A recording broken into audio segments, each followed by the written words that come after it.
Avvalambor assalomu alaykum.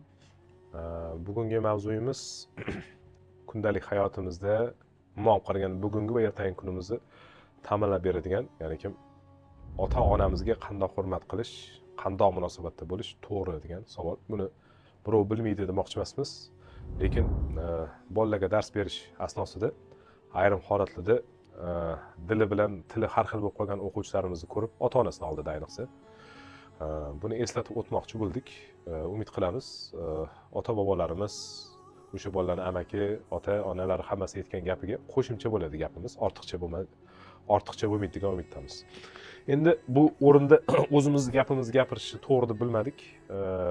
Hujjatul Islom deb nom chiqargan inson bor, Abu Hamid G'azzoliy. Bu odam to'g'risida internetda ham, kitoblarda ham juda ko'p yozilgan. Bu odamni dinga qo'shgan hissasi, jamiyatga keltirgan foydasi beqiyos. Shuning uchun shu odamning kitoblaridan foydalandik. Ey farzand kitobi, Ayyuhul valad. Ko'p o'quvchilarimizga ham o'qib beramiz. Shuni sizlarga ham ilindik. Demak, ota-onaga itoat odobi. Eng avvalo onaga juda e'tiborli bo'lish kerak. Uni ranjitadigan so'z va harakatlardan tiyilmoq lozim. Alloh Muso alayhissalomga shunday dedi: Ey Muso, bir kishi ota-onasiga qarshi chiqib, tili bilan ularni va yoki ulardan birini xafa qilsa, o'sha kishini tilini kes. Har qanday bir a'zosi bilan ularga yoki ularni biriga ozor bersa, farzandlarning o'sha a'zosini kes. Qarshida tiy yoki to'xtat. E'tibor bering, bu holatda ozor bergan a'zoni kesish to'g'risida hatto gapirilyapti. Endi avvalo ungacha bormaymiz, Xudoga shukr. Buni oldini olingan bo'lsa, bu juda ham yaxshi. Ey Muso, gunohlar ichida shunday bir gunoh borki, og'irligi dunyodagi tog'larning og'irligicha keladi. Allohim o'sha qanday gunoh deb so'radi Muso alayhissalom. Alloh taolo marhamat etdi. Ota-onasi yoki ulardan biri chaqirganda farzandi javob bermasligi. Qaranglar, dunyodagi tog'lardan ham og'ir bo'ladigan gunoh bu farzandi chaqirsa qaramaslik. Sizlar ertalab turib, tur bolam, o'qishga borishing kerak desa, boshini yana burkab adiyoliga yostig'ini tegib boshini tiqib uxlaversa, bu yaxshi emas ekan, bu katta gunoh ekan. Alloh taolo g'azabida qo'rquvchi kishi ota-onasini ranjitmaydi. Demak, Allohdan qo'rqishi birinchi belgilaridan bu ota-onasini ranjitmaslik ekan. Qanday qilib bo'lsa ham ilojini topib, ularni ko'nglini, roziligini va duolarini oladi. Hatto xafa qilsalar ham farzand ularga qarshi bosh ko'tarmaydi. Demak, ota-ona xafa qilib qo'yganda ularga bosh ko'tarmas ekan, lekin bizni joyi kelganda injiqlik qilib, tantiqlik qilib, kerak bo'lsa o'zini fikrini o'tkazmoqchi bo'lganlardan ham ming afsuski guvohi bo'lamiz. Ularni istaklarini, ko'ngillariga qaraydi. Agar ularni yanglish, xato va harom ishni taklif etsalar, qaranglar, adashib bilmasdan yoki bilib turib bo'lsa ham shu xato ishni taklif qilsalar, ularga buni juda muloyim tarzda bildirilishi, ishontirilishi, ogohlantirilishi lozim bo'ladi. Ota-ona ozor bersa, ranjitsa, og'ir so'z aytsa ham darhol qo'llarini o'pib, yumshatish, duolarni olishga kirishish kerak. Chunki o'zi yurtimizda, xalqimizda gap bor. Ursa qo'lin silagin, so'ksa umr tilagin deydi. Menimcha shu yerdan kelib chiqqan. Payg'ambarimiz sollallohu alayhi vasallam bir hadis sharhlarida shunday dedilar: Jannat onalar oyog'i ostidadir. Bu hadisning majoziy ma'nosi payg'ambarimiz ma'noni ummatga ramzli, qisqa, badiiy va go'zal bir tarzda yetkazmoqdalarki, aqli bor odam buni anglaydi. Demak, har qanday hadisni tushunish uchun aql kerak ekan. Aqli bor odam uchun tushuntirilyapti. Oyoqdan murod onaning roziligi, jannatdan murod Allohning roziligi. Jannatga kirishga loyiq bo'lish uchun ota-ona roziligini olish zarur, ularni xushnud va xursand qilish zarur. Alloh taolo Muso alayhissalomga marhamat etdi. Ey Muso, ota-onasiga yaxshi muomalada bo'lib, iltimos shu yerda e'tibor bilan eshiting. Ularni roziligini olgani holda menga osiy bo'lgan qulimni men yaxshi qullarim qatorida yozaman. Demak, Alloh ota-onasini rozi qilib, diniy amalda ozmi ko'pmi bilib bilmay xato qilib qo'ygan bo'lsa, ro'zasini kam tutgandir yoki adashib qolgandir, namozda xato bo'lgandir, yana bilmadik boshqa amallarda xato bo'lgan odamni ham yaxshi qullarim qatorida yozaman deb va'da beryapti. Aksincha, menga qullik xizmatida qusuri bo'lmasa ham ota-onasiga yaxshiliklar qilmay, yaxshi muomalada bo'lmay, ota-ona roziligini olmagan qulimni esa osiylar qatorida yozaman. Hammani shundan Allohning o'zi asrasin. Rasul sollallohu alayhi vasallam shunday marhamat etadilar. Ota-onaga yaxshilik qilish, ularning xizmatlarida bo'lish, namoz, ro'za, haj va jihoddan ham savobliroqdir. Endi har qandoq ustozlar, har qandoq olimlarda bo'lgani kabi imom Abu Hamid G'azoliyda ham o'zini fikrini hikoya bilan tushuntirish bor. Shu bir hikoyani o'qib bermoqchiman. Bu endi ketma-ket ikkita ulangani bor. Umid qilaman sabrimiz yetib eshitib olamiz. Rivoyatga ko'ra Hasan Basriy hazratlari bir haj mavsumida Harami Sharifdan orqasida yashil zambil bilan tavof etayotgan bir kishini ko'rdilar. Orqasidagi zambilni qo'yib bemalolroq tavof etsangiz bo'lmaydimi dedilar. Orqangizdagi zambilni. Orqamdagi zambil yuk emas, og'irligini ham sezmayapman. U otam, qavschida, bir rivoyatda onam deyiladi.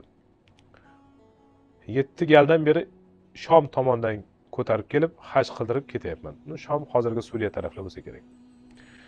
Hasan Basriy hazratlari aytdilarki, ey aziz birodar, umringiz yetib qiyomatgacha shunday qilsangiz ham ota-onangiz bir martagina sendan roziman farzandim degan roziligiga teng bo'la olmaydi.